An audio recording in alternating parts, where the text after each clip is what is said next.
Even the Qaid didn't create Pakistan out of enmity for India. He created Pakistan because he saw that yes, there should be democracy, and he wanted a united India initially, but he said always there are two nations in India.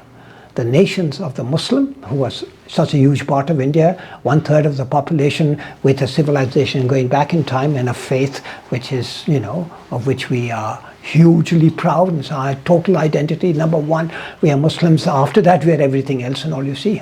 And we're very proud of being other things also, but primarily we are Muslims and all, So, and the Muslim will feel for the Muslim wherever he is, and particularly within the subcontinent when he was part of India. Lekin the Qaid-e-Azam shuru mein, because the Qaid-e-Azam joined Congress before he joined the Muslim League. The Qaid-e-Azam believed in a Western style parliamentary democracy, but at the same time he said you have to accept the two nation theory, and that needed separate electorates, so that the Muslims will not be in a permanent minority, always outvoted by Muslims chosen by Hindus to outvote the Muslims of the choice of the Muslims, which is what would have happened in a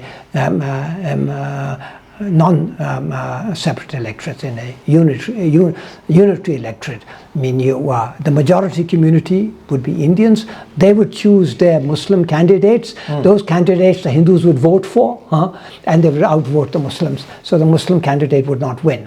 And so now this maybe you can say in a normal democracy where you don't have more than one nation as the democracy, but India was unique in that sense. Yes, there was under the British a sense of India being one, and Pakistan was part of India and all, but while the concept of one India was viable, provided you accepted the fact that we were also at the same time two nations, and the political solution in order to keep India united would have to take account of the two nation theory.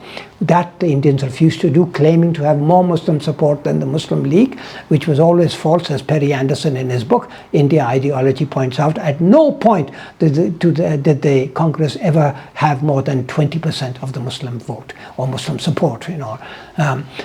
So there's a whole lot of propaganda and false beliefs that become the basis of national policies. And this was a great mistake. When the cabinet mission plan took place, the Qaid accepted it. And, again on the same basis and all. And Nehru had banked on the fact, that Qaid, or banked on the likelihood, as he thought, that the Qaid would reject the cabinet mission plan and all, you see. So then he would, so when the Qaid accepted it, he rejected it. And then at that time, the Qaid said, well, now we have to have Pakistan. At first, he was winning. Had ABC plan of the cabinet mission been accepted, you would have had one India. But you would have had A, B, C.